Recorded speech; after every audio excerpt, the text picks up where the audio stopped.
Sino pong nakaalala last week nang na-share ni Ate Joy? Nakaranas na ba kayo ng ano? Promises. Promises.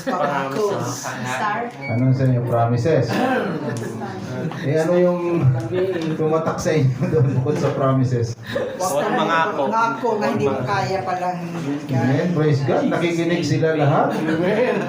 Amen. Richard. Mayroon po kayong mamayang cornic. Praise God. So, yun nga. Ang tanong ko, nakasungkit nyo na ba yung between? Kasi sabi ni Ate Joy, susungkitin daw ang between para lang may ibigay, pangako daw ng pangako. Amen? So, praise God. Sabi nga doon nakaraan ni Ate Joy, sa kanyang exhortation is, huwag tayo mangako dahil kung hindi naman natin kayang tuparin. Amen? At sinundan po ni Bro Gilbert na natin daw ginagawa lahat dapat gawin natin as do it for the glory of God. Amen? So, ngayong hapon na ito, medyo related po doon sa na-share po ni Ate last time na i-share ko yung dapat kung nangako ka, dapat talaga tutuparin mo. Pero yun nga, dahil na rin po ni Ate Joy is praise God dahil nakaka-bless. Dahil sabi ko nga kay Ivy na ito yung dapat yung i-share ko, yung verse na yun na ginamit ni Ate Joy is ginamit na po ni Ate Joy. So ngayon na iba po yung ating exhortation. Nawa po ang ating exhort sa gabing ito is related din po siya doon. Sabi nga po, no matter what we're going through, amen, we can find comfort in the fact that the truth about God never changes. Amen? So yun din po ang ating kahit ano po yung ating gagawin sa buhay, kahit po ano nangyayari, ano po yung mga circumstances. Isa lang po, ang tungkol sa Panginoon ay hindi po magbabago yung katotohanan na sinasabi po ng ating Panginoon. Amen? So, mayroon po tayong i-discuss. Mayroon po tayong dalawang bagay na i-discuss. Amen? Sabi po ron sa Luke chapter 1, verse 37, pwede niyo pong buksan kung mayroon po kayong Bible. NLT version, sabi po ron, for the word of God will never fail. Amen? Sa ibang salin po, yan, for nothing will be impossible with God. Amen? Una po, so, the word of God never fail. Amen?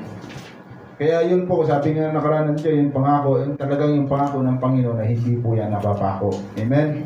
Kaya ito po ating pag-usapan, noong una po ay the word of God never fails. Sabi nga po sa John 1:1, di ba po una nga doon, sabi po ron, in the beginning was the Word, and the Word was with God, and the Word was God. Amen? Sa verse 14 po, tuloy natin, sabi po ron, and the Word became flesh and dwelt among us, and we saw His glory. Glory as of the only Son from the Father, full of grace and truth. Amen. So, truth. Diba sabi nga doon kanina na ang hindi po nagbabago yung katotohanan na patungkol sa ating Diyos. Diba po yun po kanina ng ating nabi. Kaya, tingin niyo po ba Word of God can fail? No, amen. Amen. Praise God. Amen. Sabi po doon sa Hebrews 6:18, Amplified Version, this was so that by two unchangeable things. Ito daw po yung mga hindi po dalawang unchangeable things po sa ating promise po ng ating Panginoon. Sabi po ron, His promise and His oath. Kaya kung yung tao, napabago-bago yung promesa ng tao, pero ang Panginoon, yan po yung hindi niya kayang gawin. Kaya sabi po sa kanyang salita, the Word of God never fails. Sabi po ron kanina sa Luke chapter 1 verse 37. Amen? In which it is impossible will be God. Amen? Ever to probe, false, or deceive us. Yan po yung sabi po doon na ang ano ng Panginoon sa Hebrews is talagang naandun yung ating Panginoon na hindi po ang kanyang salita, yung promise niya. Saka yung oath niya, hindi po yan mababago kailanman. Amen? Sabi nga po kung ano yung ano ng Panginoon, sabi dito, why God word never fails? Bakit nga ba hindi naging fail yung salita ng Panginoon, di ba? Sabi nga po, unlike sa mga tao, sabi po doon, unlike man, sabi po ron, God is consistent and one pace. He is always true to His words, no matter the circumstances. He is ever faithful. He keeps His promise. God will remain true to His word. Amen. Meron po pansin po ba kayo sa ating mga nababanggit? Lagi pong sinasabi diyan, true. Truth. Amen. So, ang Panginoon po ay lagi po siyang totoo sa kanyang salita. Unlike us. After 1 second, nababago. And He will keep them under whatever circumstances so that all people glorify His name. Kaya nga po natin siya kaya po nga natin siya pinipraise, ginaglorify natin Panginoon kasi siya lang talaga yung hindi nagbabago ng kanyang salita. Amen? Sabi po rin sa Matthew 24 verse 35, Heaven and earth will pass away, but my words never pass away. Kaya yun po yung katotohanan na hindi po kayang palitan. Amen? Dahil po ang salita ng Panginoon kailanman ay hindi po ito mababago. Amen? So yun po yung una nating pinag-usapan, yung the Word of God never fail. Pangalawa po, all things is possible with God. Amen? Amen. Praise God. Sabi po rin sa Matthew chapter 19 verse 26, Jesus looked at them and said, with man this is impossible, but with God all things are possible. Amen. Kung babasahin po natin itong chapter na ito yung patungkol sa rich man na hindi kayang pumasok sa kaharian ng langit. Maigi pa nga daw isang kamilyo kayang pumasok sa butas ng karayong. So gusto nyo ba maging camel? Ano na yun? Sinong gusto maging camel? Amen. O kaysa sa mayaman naman, di nyo kayang pumasok sa kaharian ng langit. Amen. Hallelujah.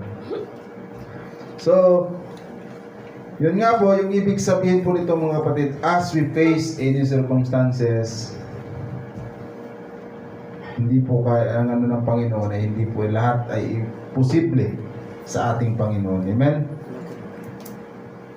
We will kneel down to God with humility and humbly ask His guidance. He will make possible all things impossible for us. Amen? Talagang nandun yung sa ating imposible pero sa Panginoon is posible. Amen? Praise God. Lahat po tayo ay nag-alala. Madaming iniisip. But with God, nothing too hard to do a miracle for in our life. Amen? Maiksi lamang po itong ating exhortation dahil nga short siya. Amen? Kasi masyado mo kasi kayo nagsiseryoso eh. Parang nag-iisip kayo, marami na kayong iniisip. Amen? Amen. Hallelujah. Yun po yung ating nais ipaalala sa bawat isa. Ang Panginoon po ay hindi nagbabago kailanman. Amen. Amen. Lahat ng bagay ay posible po sa ating Panginoon. Amen. All things is possible with God. Amen. Pero may tanong po ako sa inyo. Sagutin kami. Praise God. So, what things are impossible for God? Di ba kanina sabi natin, all things is possible.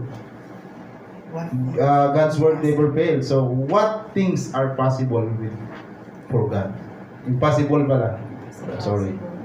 Anong imposible sa ating Panginoon? Nothing. Wala. Nothing. Nothing. Nothing gonna change. Amen. Praise God po doon. Walang imposible po sa Panginoon. Pero may imposible sa Panginoon. Alam niyo yon? Amen. Praise God. So, tanong po natin kay Kuya Google. Ang sabi po ron, ang imposible na gawin ng Panginoon sa buhay natin bilang isang mananampalataya o bilang isang tao. Number 1, God cannot lie. Amen. Amen. Number 2, God cannot change. Number 3, cannot break a promise. Amen. Amen. Number 4, God cannot stand against sin. Amen. Number 5, 5 lamang po ito. God's word cannot be broken. Amen. Amen. So, yun po yung imposible na gawin ng Panginoon sa buhay natin. Kaya, all things is possible na gawin ng ating Panginoon, pero mayroon palang hindi kayang gawin ng Panginoon sa ating buhay. Yun ay maging sinungaling, pabago-bago ng isip, to break His promise, yung tumayo sa kasalanan, at yung salita niya, ibubroke niya. So, yun po yung mga imposible na gawin ng Panginoon sa buhay natin. Amen. Amen. Praise God. Hallelujah. So, these two are ang kailangan natin sa lahat sa panahon. Amen. Yung dalawa nating napag-usapan na lalahanin natin kahit anuman yung ating nararanasan sa buhay, na ang Panginoon ay hindi nagbabago kailanman sa kanyang salita. Amen. Amen. So sabi nga po doon, for the word of God will never fail. Impossible with God. Amen. Yung verse po na ito na sa Luke chapter 1 verse 37, ito po yun nung time na nagbuntis si Mary, Virgin Mary. At dito din po yung time na kung makikita natin sa book of Isaiah na sinabi na po ron, the virgin will conceive a son. Diba? Kaya talaga masasabi natin, the word of God can never